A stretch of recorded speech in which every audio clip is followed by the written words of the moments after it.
Halo semuanya, ketemu lagi di pembelajaran Sejarah Indonesia kelas 12. Pada pertemuan kali ini kita akan membahas mengenai kehidupan masa awal kemerdekaan. Nah, di materi yang sekarang mengenai kehidupan masa awal kemerdekaan, kita akan membahas mengenai bagaimana kondisi Indonesia pada awal kemerdekaan, kemudian bagaimana kebijakan politik pada masa awal kemerdekaan, dan juga kebijakan ekonomi pada masa awal kemerdekaan. Kita langsung saja pada pembahasan yang pertama mengenai kondisi Indonesia di awal kemerdekaan. Oke, teman-teman, setelah proklamasi kemerdekaan Indonesia, Panitia Persiapan Kemerdekaan Indonesia atau PPKI menetapkan Soekarno dan juga Muhammad Hatta sebagai Presiden dan Wakil Presiden pertama Republik Indonesia pada tanggal 18 Agustus 1945. Pada saat itu, Indonesia belum mampu untuk mengatur sistem pemerintahannya dengan baik karena terjadi beberapa permasalahan. Di antaranya misalnya serangan dari pihak sekutu maupun Belanda yang ingin berkuasa kembali di Indonesia. Lalu adanya pemberontakan-pemberontakan yang terjadi di dalam negeri, dan yang selanjutnya adalah kondisi ekonomi yang tidak stabil. Nah, untuk menghadapi permasalahan-permasalahan tersebut, Indonesia kemudian segera membentuk pemerintahan pada masa awal kemerdekaan, di mana pembentukan pemerintahannya didasari atas 4 unsur terbentuknya sebuah negara, yaitu adanya wilayah, rakyat, pemerintah yang berdaulat, serta pengakuan dari negara lain. Dilihat dari keempat poin ini, di poin yang ketiga adalah pemerintahan yang berdaulat. Nah, atas hal tersebutlah kemudian bangsa Indonesia segera membentuk pemerintahan pada awal kemerdekaan. Selain itu, hal ini juga dilakukan agar Indonesia dapat mengatasi masalah-masalah yang sedang dihadapinya. Dalam pembentukan pemerintahan tersebut ditandai dengan berdirinya kabinet-kabinet pada masa awal kemerdekaan Indonesia. Nah, berikut adalah kabinet-kabinet yang terdapat pada masa awal kemerdekaan. Oke. Nah, kita langsung saja ke pembahasan yang kedua mengenai kebijakan politik pada masa awal kemerdekaan. Yang pertama itu berasal dari kabinet presidensial yang dipimpin oleh Presiden Soekarno dan wakilnya yaitu Muhammad Hatta. Kabinet ini melahirkan beberapa kebijakan politik, yaitu membentuk Komite Nasional Indonesia Pusat atau KNIP sebagai lembaga legislatif, kemudian membentuk partai politik, serta mengubah sistem presidensial menjadi parlementer. Nah, untuk setelah bentuk pemerintahan menjadi parlemen, maka kabinet selanjutnya dipimpin oleh seorang Perdana Menteri. Nah, Perdana Menteri Indonesia yang pertama adalah Sultan Syahrir. Nah, kabinet tersebut kemudian diberi nama Kabinet Syahrir. Kabinet Syahrir ini memerintah selama 3 periode. Secara garis besar, kebijakan politik dalam Kabinet Syahrir diantaranya adalah memindahkan ibu kota pemerintahan ke Yogyakarta, kemudian mengadakan perjanjian Linggarjati.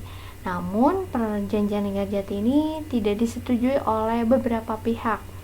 Penyebab dalam perjanjian Linggarjati ini adalah di mana wilayah Indonesia hanya terdiri atas Sumatera, Jawa, dan juga Madura aja. Sedangkan Kalimantan dan Indonesia bagian timur menjadi wilayah yang dikuasai oleh Belanda. Akibatnya, Sultan Syahrir memutuskan untuk mundur dari jabatan Perdana Menteri.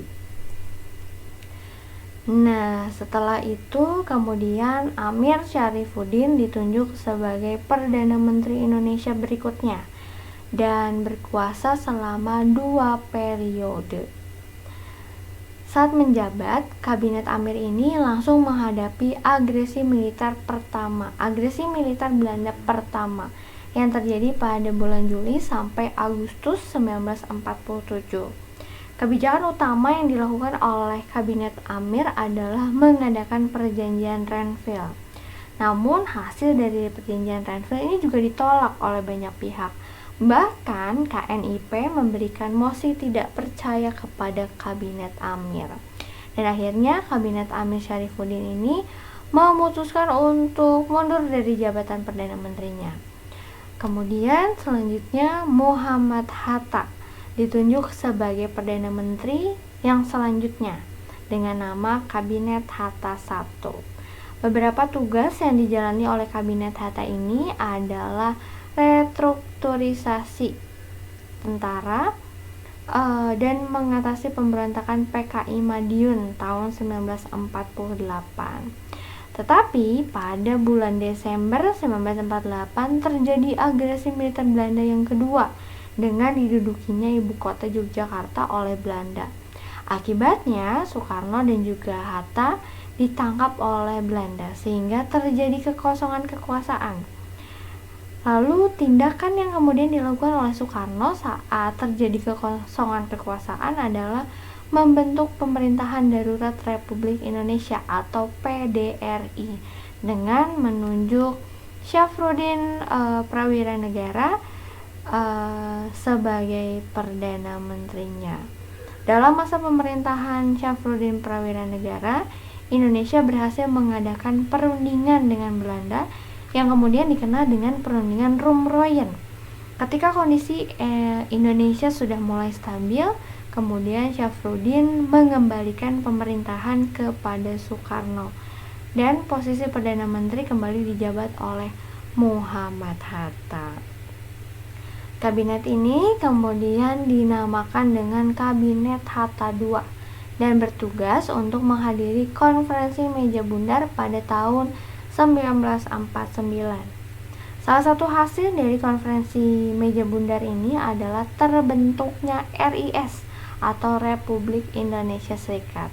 Selanjutnya pada 20 Desember 1949, Soekarno pun menunjuk Muhammad Hatta sebagai Perdana Menteri Republik Indonesia Serikat.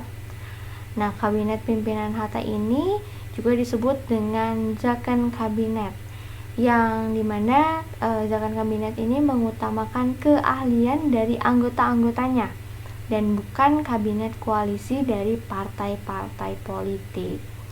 Namun sayangnya kekuasaan Kabinet Republik Indonesia Serikat ini tidak berlangsung lama. Pada tanggal 17 Agustus 1950, kabinet ini pun dibubarkan setelah disepakatinya usulan negara dalam bentuk Negara Kesatuan Republik Indonesia atau NKRI. Artinya RIS tidak lagi berlaku dan digantikan oleh NKRI. Oke, itu mengenai bagaimana kebijakan politik pada masa awal kemerdekaan. Yang selanjutnya akan kita bahas adalah mengenai kebijakan ekonomi pada masa awal kemerdekaan. Berbicara tentang kebijakan ekonomi, terdapat dua masalah ekonomi utama pada masa awal kemerdekaan. Yang pertama adalah masalah mata uang yang beredar, dan yang kedua adalah adanya blokade ekonomi Belanda.